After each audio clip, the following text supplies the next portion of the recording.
Alors, comme je dis souvent quand je prêche dans mon église, cette prédication va peut-être être différente que les autres prédications que vous avez déjà entendues. Je dis ça souvent parce que j'aime ça des fois changer l'approche, regarder les choses de manière différente. Puis ça aide souvent que le monde reste réveillé aussi.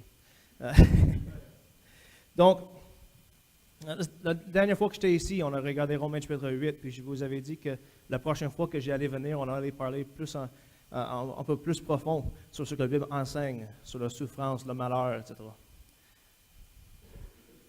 C'est ce qu'on va faire aujourd'hui. Le 26 avril 1986, une plante nucléaire explose à Tchernobyl, en Ukraine. Vous avez peut-être entendu parler de ça. Il y en a eu une trentaine de personnes qui sont mortes dans les jours suivants. Dans les années depuis ces catastrophes, des milliers de personnes ont subi le développement de cancers, de déformations physiques et mentales.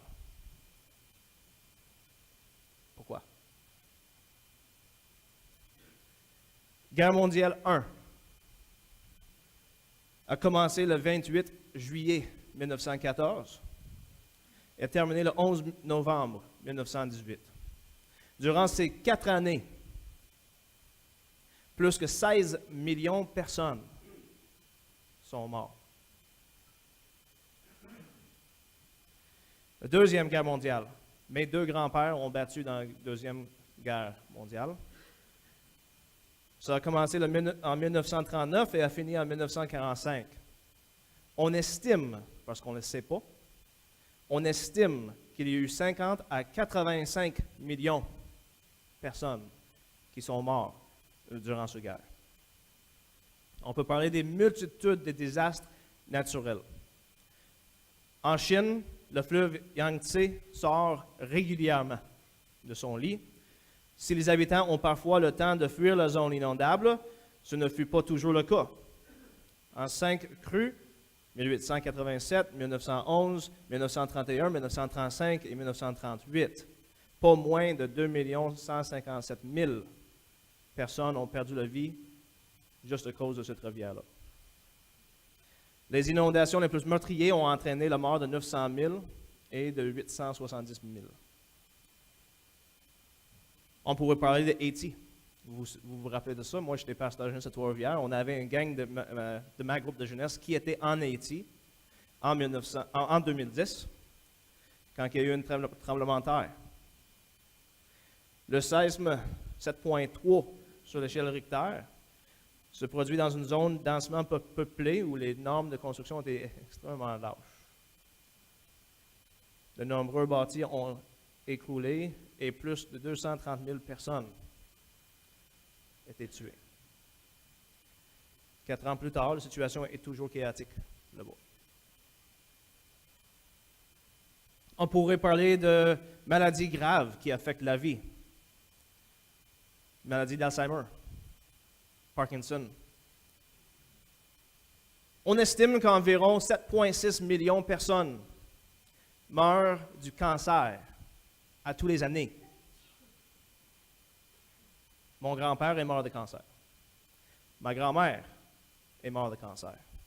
Il y a 1 an et demi.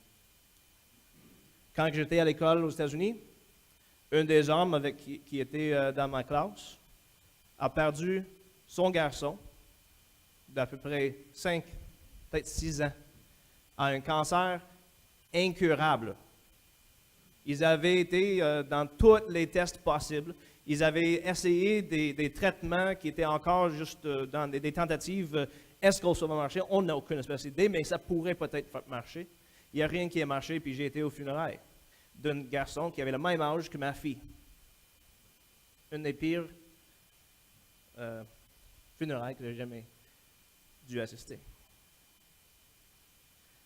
Le cancer est probablement devenu le tueur le plus connu au monde, à part peut-être l'avortement, mais on pourrait parler de ça une autre fois. C.S. Lewis, c'est un homme que j'ai étudié beaucoup, n'avait jamais eu l'envie de se marier. Il dit dans ses écrits, il n'a jamais eu envie de tomber en amour. Ce n'était pas quelque chose qui pour lui était intéressant. Il le dit lui-même. Tout d'un coup, il a réalisé qu'il aimait une madame qui s'appelait Joy Davidman quand elle a été diagnostiquée avec cancer des os, un cancer très douloureux. Elle a été diagnostiquée, puis le médecin avait dit qu'elle va mourir. Et là, tout d'un coup, C.S. Lewis réalise qu'il est en amour. Il n'avait jamais eu envie de tomber en amour. Ils se sont mariés à l'hôpital, sachant qu'elle allait mourir. Et ils ont prié que Dieu la guérisse. Et Dieu l'a mis en rémission pendant 5 ans. 5 ans plus tard, elle se retrouve dans l'hôpital et elle meurt de cancer. Après la mort de Joy, Lewis s'est tourné vers Dieu, tourmenté, demandant pourquoi Dieu leur aurait permis de goûter à la joie, une joie qu'il n'avait jamais voulu goûter, pour que Dieu l'enlève. Il dit, « Oh Dieu, pourquoi t'es-tu donné tant de mal pour forcer cette créature à sortir de sa coquille, si elle est à présent condamnée à y retourner en rampant, à y être aspirée en arrière? »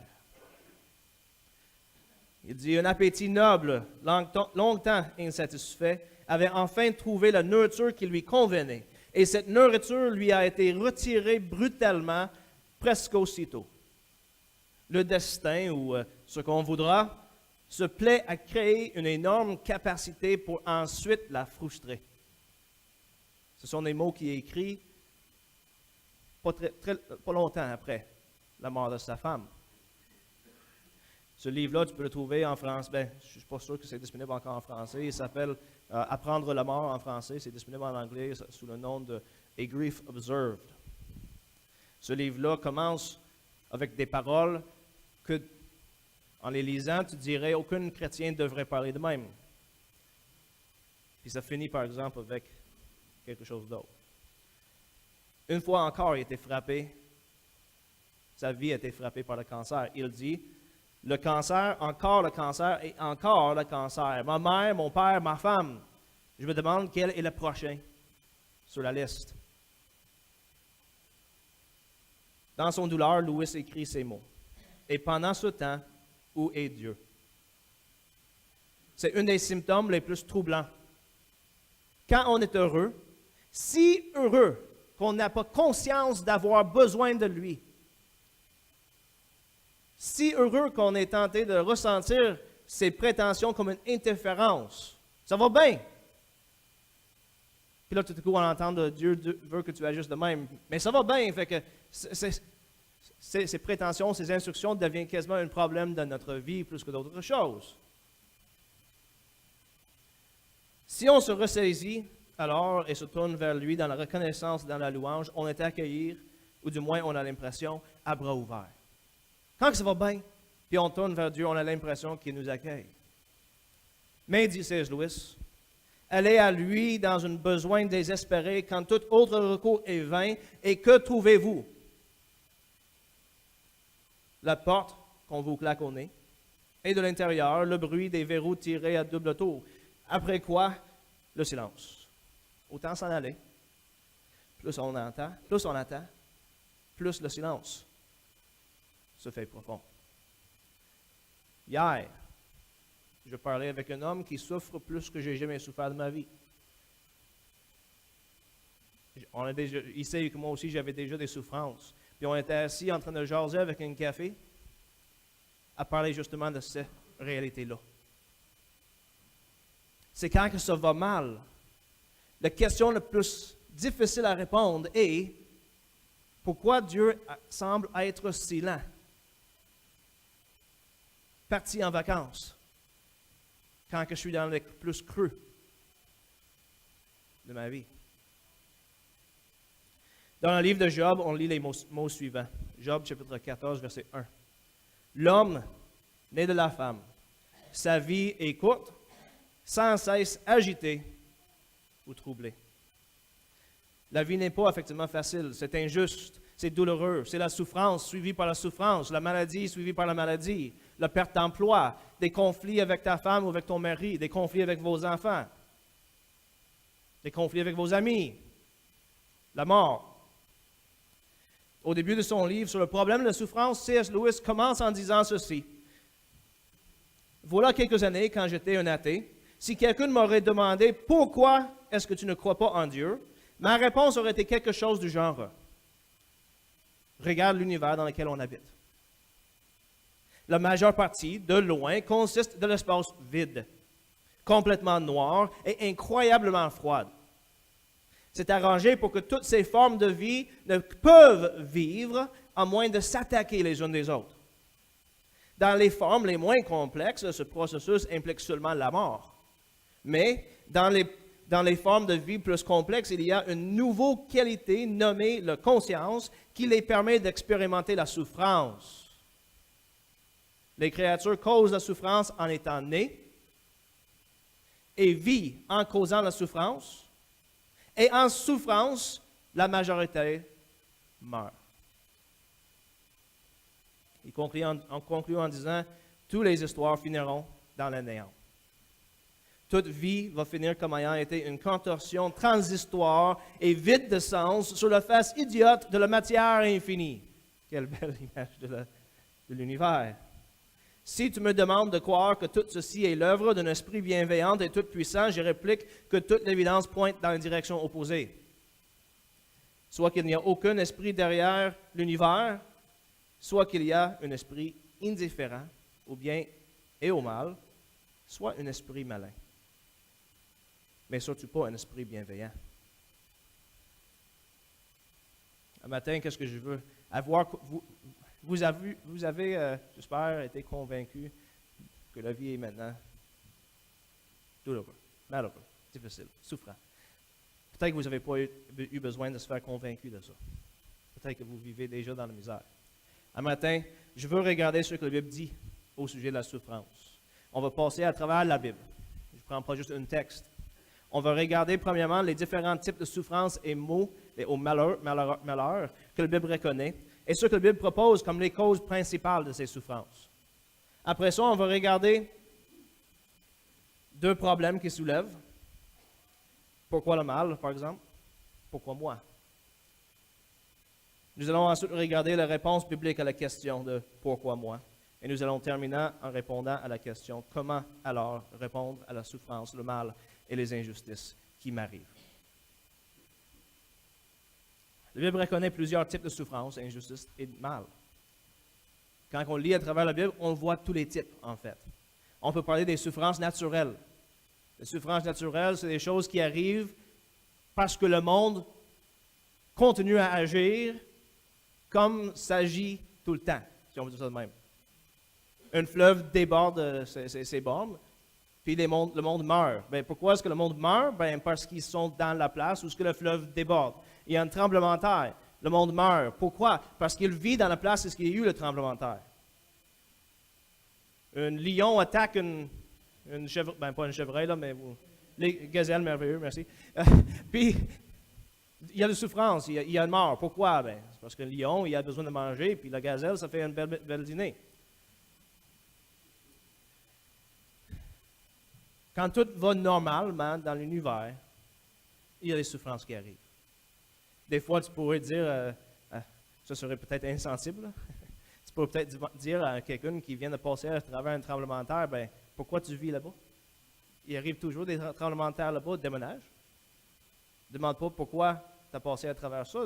Tu as passé à travers ça parce que tu vis où est-ce qu'il y a des tremblements de terre. Puis, d'un certain sens, c'est vrai, quoique insensible. Ça fait que je vous conseille de ne pas dire ça à personne.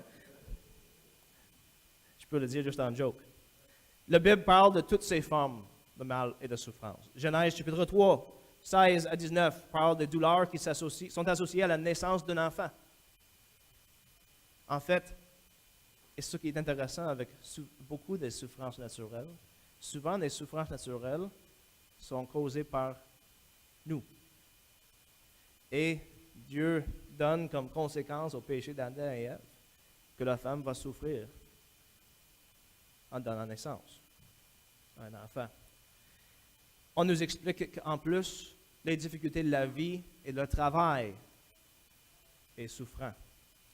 Marc chapitre 5, 11 à 13, les hommes avaient vu tous leurs cochons courir par-dessus d'une falaise pour mourir. Puis, d'un point de vue, ben, c'était un mal naturel. Tous leurs cochons sont morts. Job, chapitre 1, 18 à 19, on parle des grands ventes qui ont fait tomber une maison sur les enfants de Job. Puis, ça a l'air d'un mal naturel. C'est un vent qui descend et qui fait tomber une maison. Genèse 6, on parle d'un déluge. Luc, chapitre 13, 4 à 5, on parle de la tour de Siloé à Jérusalem qui s'est effondrée, tuant 18 personnes. Ça a tombé. Jean, chapitre 9, 1 à 12, un homme né aveugle. Marc, chapitre 5, 25 à 26, la femme qui avait des pertes de sang depuis environ 12 ans. Des mâles, des souffrances naturelles. La Bible parle aussi, quoique peut-être un peu moins souvent, des souffrances qu'on pourrait appeler des souffrances émotives ou psychologiques. On pourrait dire que c'est des souffrances qui arrivent à l'intérieur de l'homme ou de la femme.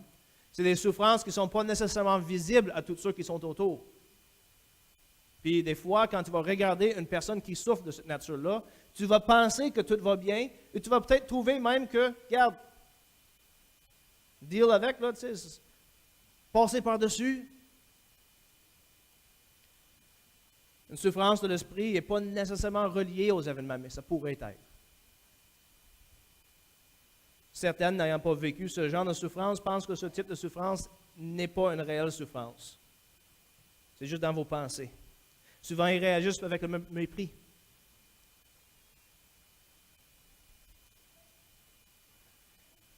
Si c'est un homme, des fois c'est « Hey, sois un homme, saisis-toi là. Sors de ton dépression. » Ou quelque chose de même. Ces personnes qui réagissent de même doivent faire face à la réalité que la Bible parle, de la réalité des souffrances émotives.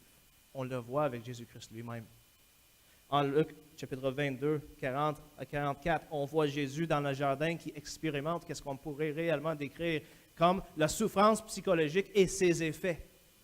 Face à la mort, il est tellement pris par la peur et par l'inquiétude que son front saigne. Puis ça, on sait c'est quoi, les médecins parlent de ça, c'est un effet qui arrive quand tu es oppressé par beaucoup de stress. Jésus lui-même a souffert dans son esprit. La Bible parle aussi d'un autre type de mal qu'on pourrait appeler une mal ou une souffrance volontaire. C'est-à-dire que c'est une souffrance ou une mal qui est causée par quelqu'un doué d'une volonté. Toi-même, une amie, un enfant, quelqu'un que tu ne connais même pas. En fait, la réalité, c'est que la plupart des souffrances qu'on voit dans le monde, c'est des souffrances volontaires. La Bible explique que même des souffrances naturelles ont comme source, souvent, un être ayant une volonté.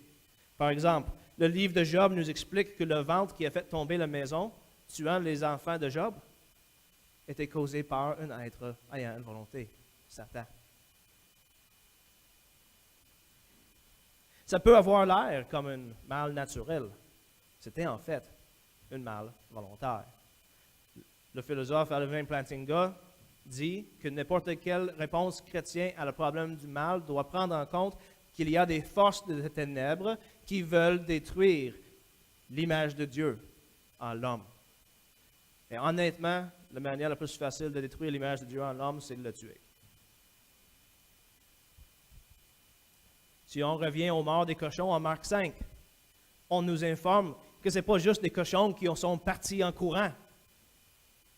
C'est des démons qui sont rentrés dans les cochons, qui les ont fait courir pour tomber en bas des falaises. Mais n'importe qui regardant cet événement, sans avoir on pourrait dire, les lunettes divines, pourrait juste voir ça comme un mal naturel. Regarde, c'est des cochons. Là. Ils sont partis en courant, le berger là, faisait, je ne sais pas ce qu'ils appellent des bergers de cochons, là, mais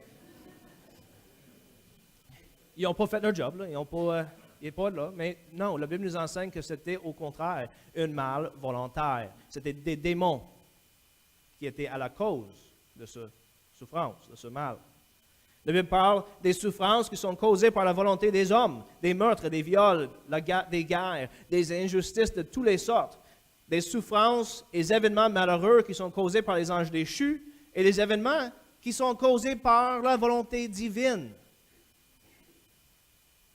Comme le déluge, Genèse chapitre 6, dont son source, c'était Dieu. Sodome et Gomorrhe, Genèse chapitre 19, 2 villes détruites par volonté divine. La destruction de l'armée de Pharaon, en Exode chapitre 14, jugement divin.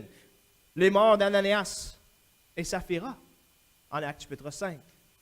Et les multiples maladies et malheurs qui arrivent aux chrétiens, de Corinthe du moins, dû au péché non confessé, mentionné en 1 Corinthiens chapitre 11. Je ne sais pas si vous avez lu ça, mais c'est un verset qui, pour moi, c'est vraiment épeurant, honnêtement. Paul dit, est-ce que vous avez pensé que la raison pour laquelle il y a autant de malades et de morts parmi vous, c'est parce que vous prenez le repas du Seigneur de manière qui n'est pas correcte? Donc, vous devriez vous analyser, vous regarder vous-même avant de prendre le repas, pour le prendre de manière digne. Et donc, même des maladies parmi nous aujourd'hui, ça se peut-tu que ce soit un jugement divin sur ceux qui prennent le repas du Seigneur de manière indigne? La majeure partie de nos souffrances peuvent être, selon la parole de Dieu, reliées à l'action volontaire. Pierre et Paul, tous les deux, enseignent que si on brise des lois de la nation dans laquelle on vit, on est jugé de manière juste. Et on ne devrait pas se plaindre de ces mal, de ce jugement, parce qu'on l'a mérité. 1 Pierre, chapitre 4, verset 15 et Romains, chapitre 13, 2 à 5. On peut souffrir dû au péché, mauvaise décision et mauvaise action de nos parents. Exode, chapitre 20, 5 à 6. Mais on souffre aussi à cause de nos propres péchés, nos propres mauvaises décisions et nos mauvaises actions. Deutéronome 24, 16, Ézéchiel 13, 20, Jérémie 31, 30, Romains 5, 12. Des querelles et des discordes dans les églises sont une forme de mal due à la volonté humaine. Jacques chapitre 4, verset 1. La Bible parle de toutes ces formes de mal. On vient de passer à travers plusieurs. La Bible en parle de toutes ces formes de mal que nous, on vit à tous les jours. La question qu'on veut savoir, c'est la question qui a été demandée par les disciples de Jésus en Jean 9 et par les foules en Luc chapitre 13. C'est quoi cette question? Pourquoi? Pourquoi est-ce que ceux qui souffrent et pourquoi est-ce qu'il y en a ceux qui ne souffrent pas? On veut demander la question du psalmiste quand il dit « Pourquoi est-ce que les injustes profitent et les justes souffrent? » On veut demander la question des apôtres quand le tour est tombé sur des gens. Est-ce qu'ils ont souffert parce qu'ils ont péché? Quand ils ont parlé du aveugle, qui est né aveugle, est-ce que c'est à cause de ses propres péchés ou des péchés de ses parents qui est aveugle? Ça, c'est la question des apôtres. Et Jésus va dire, c'est une fausse dilemme que tu me donnes là. Parce que la Bible répond à la question, pourquoi le mal? En donnant 6 raisons. 1. Certaines souffrances arrivent dues à nos propres désirs, nos propres appréhensions et nos propres perceptions. En fait, probablement, une bonne partie des souffrances qu'on vit, c'est à cause de nous. Et qu'est-ce que nous, on a fait? Jacques, chapitre 4, 1. Les querelles et les conflits arrivent parmi nous parce qu'on poursuit chacun ses propres désirs et ses propres passions. Et nos passions et nos désirs rentrent en conflit. Jésus, dans le jardin, a souffert émotivement et psychologiquement parce qu'il voyait parfaitement toute la souffrance qu'il allait souffrir sur la croix, pas juste physique, mais spirituelle aussi. Souvent, les souffrances arrivent parce qu'on pense ou perçoit. Parce que parfois, une souffrance émotive est valide, basée sur ce qui arrive ou ce qui pourrait arriver.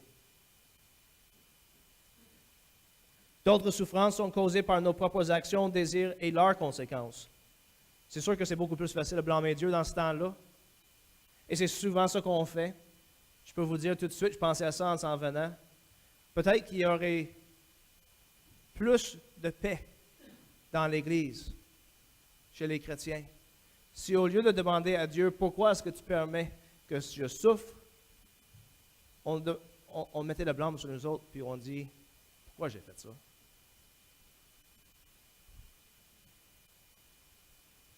Si on est honnête avec nous-mêmes, ce sont souvent nos propres actions et décisions qui causent nos souffrances. Troisièmement, d'autres souffrances pourraient être causées par les actions des autres et les conséquences de leurs actions. La Bible parle des mauvaises actions de ceux qui commettent le meurtre, le viol, etc. Puis des gens souffrent quand d'autres personnes font le mal. On pense parfois qu'on peut s'échapper belle, n'est-ce pas? On peut faire quelque chose de mauvais sans qu'il y ait un effet. On pense ça souvent. Quand on est dans le moment, puis on est en train de pécher, ou juste avant de pécher, on pense que si on fait attention, il n'y aura pas de conséquences. N'est-ce pas? La réalité est que tôt ou tard, toutes nos actions ont des conséquences. Sur nous ou sur des autres. Le péché, c'est comme le lèpre. Ça démange ton humanité tranquillement, jusqu'au temps qu'il n'y en a plus rien. À moins que tu t'en vas vers celui qui peut te guérir. Le lèpre, ça fait que tu n'as plus de sensation. Le problème avec le lèpre, c'est que tout d'un coup, tu perds des membres parce que tu les blesses. Quelque chose lui arrive et tu ne le sens pas.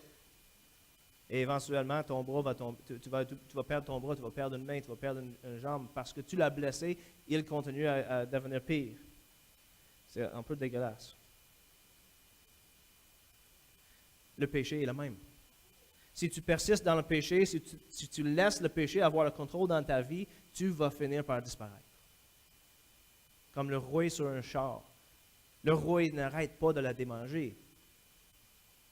À moins qu'il y ait quelque chose d'extérieur qui vient, puis qui détruit le rouet, puis qui l'enlève. Mais c'est sûr que le fait d'enlever le rouet, de le détruire, ce n'est pas une action qui est, on pourrait dire, on pourrait dire ça de même, si la voiture avait la capacité de ressentir, il ne serait pas très heureux avec la procédure d'enlever le rouet. N'est-ce pas? On prend un grinder, puis on coupe, ou on grind, on l'enlève, puis on remplace. Le processus d'enlever le péché n'est pas plus facile. Souvent, c'est pire. Mais si on le laisse prendre le dessus sur nous autres, on va être consumé par nos propres péchés.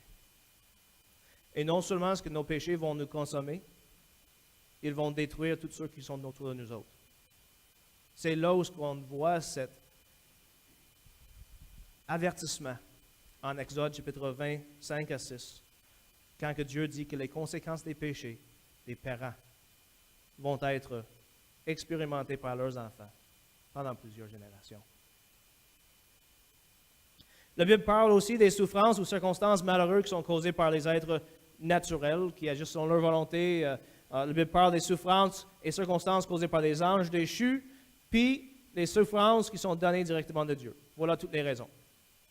Tu veux demander pourquoi est-ce que je souffre? Je viens de vous donner 6 raisons. C'est pour ça que tu souffres. Ça peut être à cause de tes propres actions, ça peut être à cause de tes propres pensées, ça peut être à cause des actions des autres, ou les conséquences de tout ça. Ça pourrait être à cause d'un ange déchu qui t'attaque. Ça pourrait être la conséquence de Dieu dans ta vie. La Bible explique que les nations qui ont attaqué Israël étaient envoyées par Dieu pour juger Israël. Fait qu'Israël pourrait demander la question, pourquoi est-ce qu'on se fait attaquer, massacrer, puis amener en esclavage? Puis la réponse, tu as désobéi Dieu. Et Dieu avait promis, si tu m'as désobéi, c'est ça qui va arriver. C'est Dieu qui a détruit Sodome et Gomorrhe. Dieu juge d'ailleurs l'humanité, selon Paul, en laissant l'homme s'étourdir perpétuellement en descendant toujours dans son péché. Romains chapitre 1, 18 à 32. Le jugement de Dieu. Des fois, on regarde le monde, puis dans un moment de piété malsaine, on regarde notre monde autour de nous autres, puis on demande pourquoi est-ce que Dieu ne juge pas ce monde impie. Puis la réponse de Paul, c'est Dieu est en train de le juger. En Romains chapitre 1, nous voyons le jugement de Dieu qui est. Dieu les a laissés dans leur péché. Dieu les a laissés aller plus loin. Dieu les a laissés aller plus loin. Autrement dit, le fait qu'une personne ou une société ou une nation s'éloigne de la moralité en acceptant comme bien ce qui est mal, c'est un jugement de Dieu sur cette nation ou cette personne. Mais, bon, on pourrait arrêter là. On a traité des souffrances et des malheurs, et on a vu toutes les raisons pour lesquelles ils arrivent. Ça va? Il me semble que ça nous laisse avec 2 questions, par exemple, minimalement.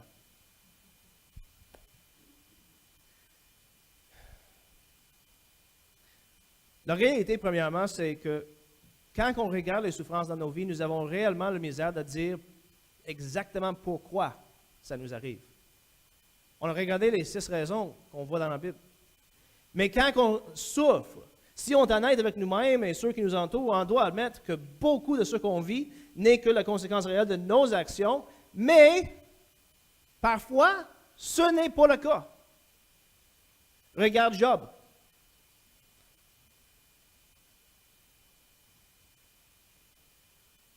Dieu dit que Job était un homme juste. Et nous savons exactement pourquoi Job a souffert. C'est quasiment, c'est pas quelque chose qu'on souhaiterait. Satan qui s'en va à Dieu, puis ton serviteur Job. Je te gage que je suis capable de le faire perdre sa foi en toi. Puis Dieu regarde Job, puis dit, pas une chance. Fais ton pire. Je sais qu'il va rester fidèle. Est-ce que Job a souffert par quelque chose que lui a fait? Non, à moins qu'on va dire qu'il a souffert parce qu'il était fidèle à Dieu puis juste. Job a souffert parce que Satan voulait l'attaquer. Et Dieu a pensé que Job était assez fort pour passer à travers les attaques de Satan. Une des choses que j'ai réalisées dernièrement, c'est que parfois on souffre. Non à cause de quelque chose que nous avons besoin d'apprendre, mais parce qu'il y a quelqu'un d'autre dans notre environnement qui a besoin d'apprendre quelque chose. Et Dieu sait qu'on est assez fort pour subir cette souffrance et pour passer à travers. Et que par notre exemple, cette personne va devenir plus fidèle, va donner sa vie à Jésus-Christ, va s'engager pour le Seigneur. Je ne sais pas. Va s'engager à être plus fidèle à sa femme peut-être. Mais Dieu sait que toi, dans ta souffrance, tu vas rester fidèle. Et donc, il te permet de souffrir pour le bien de quelqu'un d'autre.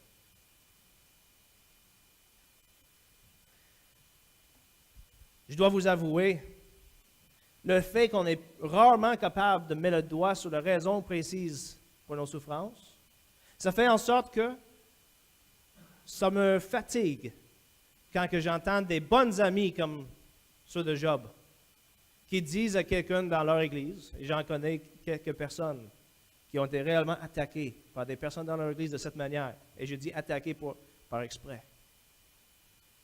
Si tu souffres, ça doit être parce que tu as péché. Qu'est-ce que tu as fait? Tu devrais te repentir, puis peut-être que Dieu va t'enlever cette souffrance. Quand que les disciples ont demandé à Jésus-Christ, est-ce que cet homme est aveugle à cause de ses propres péchés ou les péchés de ses parents? La réponse de Jésus-Christ, c'était non, c'était pour la gloire de Dieu. Ça peut arriver qu'on souffre à cause de nos propres actions et nos propres péchés. Mais nous ne sommes pas bien placés pour regarder dans la vie des autres, pour dire, tu souffres à cause de vos péchés.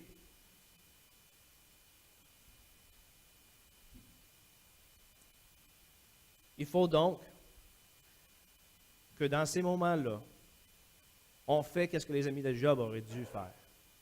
Se taire et souffrir avec Job.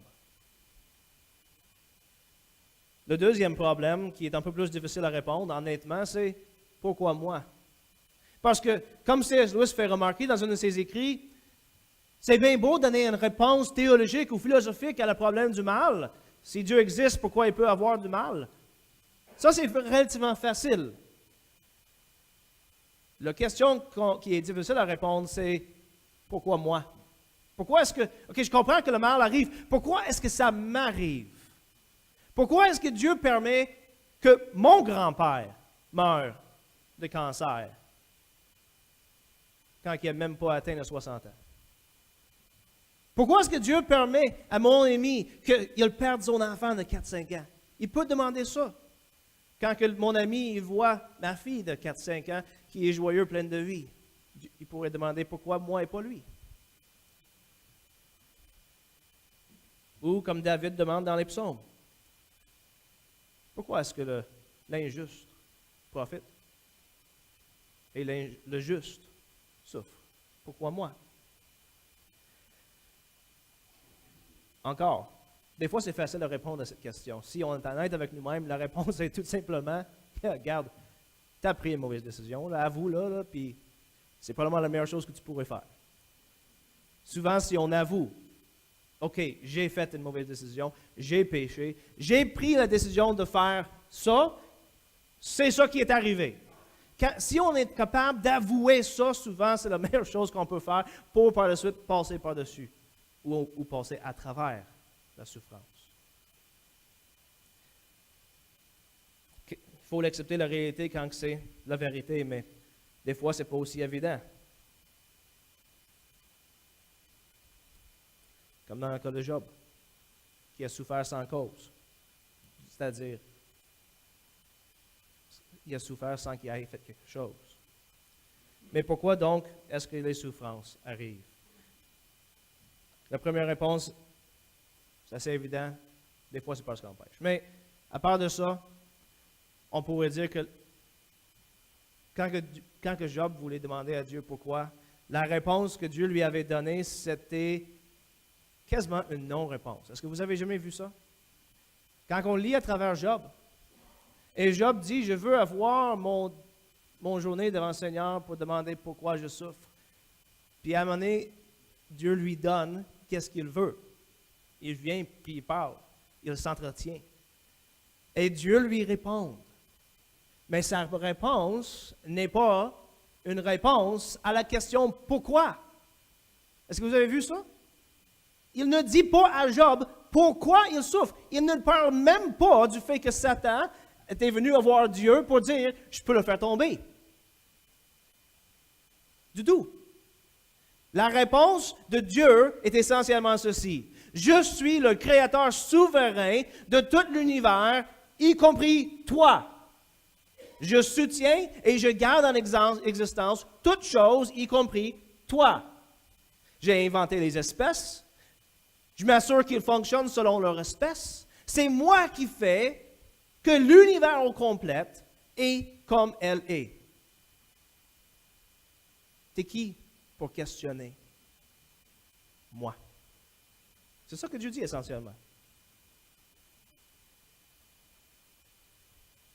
Est-ce que tu connais mieux que Dieu ce qui est bon pour toi? Ou pour un autre? Est-ce que tu vois mieux que Dieu où est-ce que les circonstances vont t'amener? Nous ne voyons pas demain. Oublie ça, la fin de nos vies. Est-ce que nous, on sait mieux que celui qui nous a créés, mieux que celui qui est souverain sur l'univers, qu'est-ce qui devrait nous arriver? Parce que quand on demande la question « Pourquoi Dieu?», on est en train de dire « Dieu, je pense que j'ai une meilleure idée que toi. Qu'est-ce qui devrait m'arriver? Nous sommes limités dans un temps, dans un tout petit espace. La plupart du temps, on ne sait pas ce qu'on devrait faire dans les circonstances. Je vais vous dire honnêtement, comme pasteur, j'ai des gens qui viennent me voir pour me demander qu'est-ce que je devrais faire dans les circonstances, puis je vais t'avouer, il y a beaucoup de moments dans ma propre vie où est-ce que je ne sais pas plus que eux autres. Qu'est-ce que moi je devrais faire? C'est ça la réalité. Nous ne voyons pas demain. Nous avons une misère de prendre des décisions sages à tous les jours. Encore plus de misère quand c'est une décision importante qui pourrait avoir un effet sur notre avenir. Quand on demande la question à Dieu, on est en train de dire, Dieu, je pense que tu as fait une gaffe. Mais on est qui pour dire à Dieu, je pense que tu as fait une gaffe? Quand on n'est même pas capable de planifier nos propres vies pour la journée de demain, comme il faut. Qui sommes-nous, en fin de compte, pour demander à Dieu pourquoi ça m'arrive? Ça, c'est une première réponse. Et je vais t'avouer pour moi-même, dans ma propre vie, c'est la réponse que je préfère la plus. La question de pourquoi moi, je ne le demande pas. Parce que je sais que Dieu est souverain. Mais la Bible nous donne d'autres enseignements sur le sujet. Il ne nous laisse pas dans le « arrête de demander le pourquoi ». La Bible nous dit plusieurs raisons pourquoi. Par exemple, premièrement, pour former notre caractère, pour qu'on devienne de plus en plus comme son Fils. La Bible nous explique que des fois, on passe à travers la souffrance pour notre propre sanctification. La Bible nous enseigne que parfois, on passe à travers la souffrance pour former le caractère des autres, pour leur sanctification. Et donc, si vous souffrez aujourd'hui, au lieu de demander pourquoi Dieu est-ce que tu me fais souffrir, peut-être que tu devrais plutôt demander, Dieu, comment à travers ma souffrance je peux être un exemple pour quelqu'un d'autre, pour leur montrer ta face. Une autre raison que la Bible donne, c'est pour nous ramener à lui. Des fois, on souffre parce qu'on s'éloigne. Et on ne réalise même pas peut-être qu'on est en train de s'éloigner.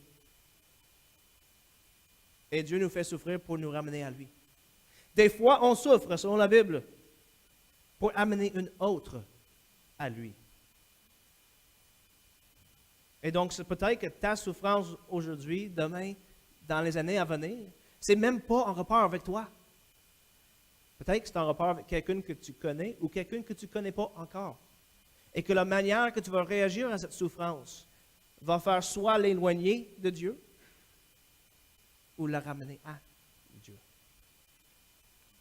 Dieu utilise les souffrances pour nous former, nous ramener à lui, pour former des autres et pour amener d'autres à lui.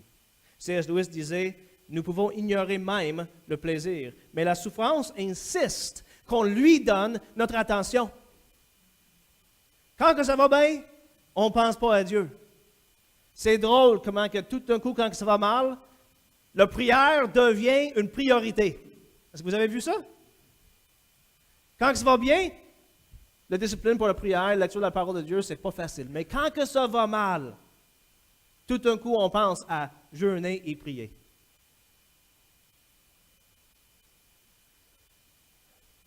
Il dit, Dieu nous murmure dans nos plaisirs, nous parle dans nos consciences, mais il gueule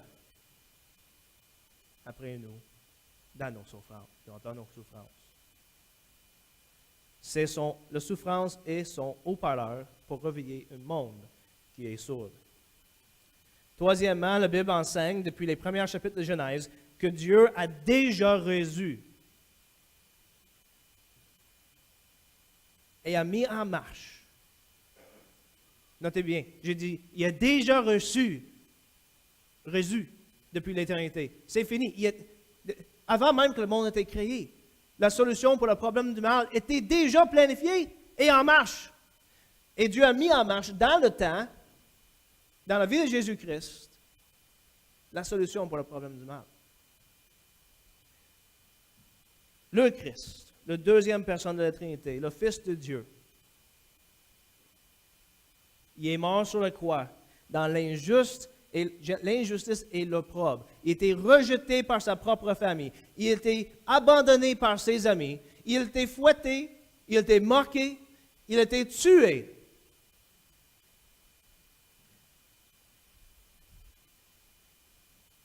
Mais il est aussi ressuscité.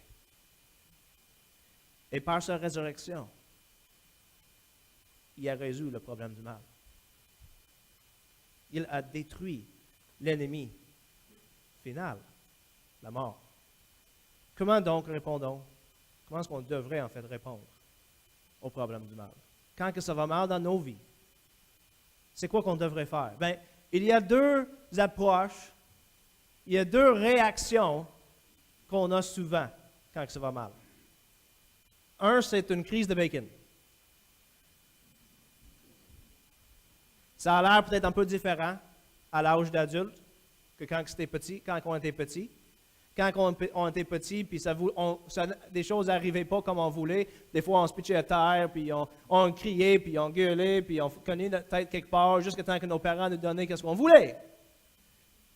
À l'adulte, ça a l'air un peu différent, mais c'est une de nos réactions. Deuxièmement, souvent, qu'est-ce qu'on fait, c'est... Et combien de personnes que je connais qui ont fait ça? Quand ça va mal, on pointe le doigt à Dieu et on nie qu'il existe. Ce qui, d'ailleurs, juste pour vous dire, là, c'est un peu incohérent. Quand ça va mal, on dit c'est la faute de quelqu'un qui n'existe pas. Attends une minute, là. C'est parce que ça ne peut pas être la faute de Dieu s'il n'existe pas. Puis si tu veux vraiment blâmer Dieu, ben il faut que tu avoues qu'il existe. Vous voyez un peu l'incohérence? Mais souvent, c'est ça qu'on fait. Pourquoi? Parce que la souffrance, quand on souffre, on n'est pas tout là, honnêtement. Si on y pense comme il faut, quand on souffre, des fois, on fait des choses incohérentes. Puis on blâme Dieu et on arrête de croire dans son existence. Imaginez le petit garçon qui se brûle le doigt sur un foyer. Tu sais, j'en ai un foyer chez nous. J'en avais dans mon ancienne maison, j'avais un poêle à bois dans le sous-sol, puis on disait aux enfants, tu ne touches pas ça. Imaginez mon enfant qui, à un moment donné, s'en va, il touche, il se brûle, et sa réaction immédiate, c'est la faute de mon père, il ne m'a pas arrêté, et il n'existe pas. Attends une minute, là. Wow. Tu pourrais avoir des mauvais parents, mais tu ne peux pas avoir des parents qui sont à la fois mauvais et non existants. Et ça va le même pour Dieu. Tu ne peux pas dire que c'est sa faute et dire en même temps qu'il existe. Tu ne peux pas. Il y a un autre type de réponse qu'on pourrait faire. C'est celle que recommande la Bible. C'est celui que j'aimerais vous présenter en conclusion. C'est simple, d'un certain sens. C'est simple dans le sens que c'est facile à dire. C'est un peu moins simple quand on souffre, mais d'un certain sens, si on parle de ça un matin, c'est pour nous préparer pour la souffrance ou pour nous aider à travers là. C'est quoi la réponse qu'on devrait faire? C'est quoi la réponse que la Bible nous enseigne? Tourner nos regards vers Jésus-Christ. Tourner nos regards vers Jésus-Christ. Dieu fait homme. Celui dont la nature était divine, qui s'est humilié en prenant sur lui une nature humaine. Mais pas juste, il aurait pu venir comme un roi. Il n'est pas venu comme un roi. Il est venu comme un charpente menuisier, comme un enfant d'un charpente menuisier. Il est devenu une charpente menuisier. Il a travaillé ça dur dans sa vie. Il aurait pu vivre dans la royauté. Il est Dieu. Il aurait pu choisir de venir comme il voulait. Il a choisi de venir comme un de nous autres, sans la richesse. Mais il n'est pas juste venu devenir un homme pour mourir tranquillement, éventuellement dans son lit. Il est mort d'une des pires manières que tu pourrais imaginer. De manière injuste, abandonné par tout le monde. C'est pour ça que l'auteur aux Hébreux dit, nous n'avons pas un souverain sacrificateur qui nous représente auprès de Dieu, qui ne comprend pas nous dans nos expériences. Il nous comprend. Il a vécu. Il a pleuré. Le plus petit verset dans la Bible, en anglais du moins, Jesus cried. Jésus a pleuré. C'est deux mots en anglais, fait que c'est encore plus court. Je pense qu'en français, c'est Jésus pleura, c'est ça? Fait que deux mots pareils, ça marche. Et c'est intéressant, hein, parce que dans ces deux petits mots-là, nous voyons que notre Sauveur a souffert comme nous. Donc, tournons nos regards vers Jésus-Christ. Et j'ai trois choses à soulever ici. Premièrement, est-ce qu'on est mieux que Jésus-Christ pour que Dieu nous épargne de la souffrance quand il a permis à son propre Fils de passer à travers le pire? Est-ce qu'on se pense mieux que lui pour qu'on demande et on crie après Dieu pour qu'il nous enlève la souffrance quand Dieu n'a pas enlevé son Fils de la croix? Première chose, tourner nos regards vers Jésus-Christ. Deuxième chose, deuxième réponse, tourner nos regards vers Jésus-Christ. Dieu fait homme, mort sur une croix romaine, tué par son propre création. Il est souffert, le juste pour l'injuste et de manière injuste. Mais, tournant nos regards vers Jésus-Christ, parce qu'il n'a pas resté dans le tombeau, mais il est ressuscité. Et parce qu'il est ressuscité, nous avons la même promesse. Sa résurrection, c'était la garantie que nous, après notre souffrance, nous allons aussi être ressuscités avec lui. Que nous avons une vie qui s'en vient, qui est meilleure. La résurrection de Jésus-Christ est la garantie de notre propre résurrection. Jésus a souffert, nous aussi on souffre. Jésus, par exemple, est ressuscité et nous allons être ressuscités avec lui. Notre espérance n'est pas dans ce monde, disait Paul. Vous vous rappelez de la dernière fois, j'espère? Mais pour le monde à venir. Comme disait Paul, j'estime qu'il n'y a pas de commune mesure entre les souffrances de ce monde et la gloire qui va se révéler en nous.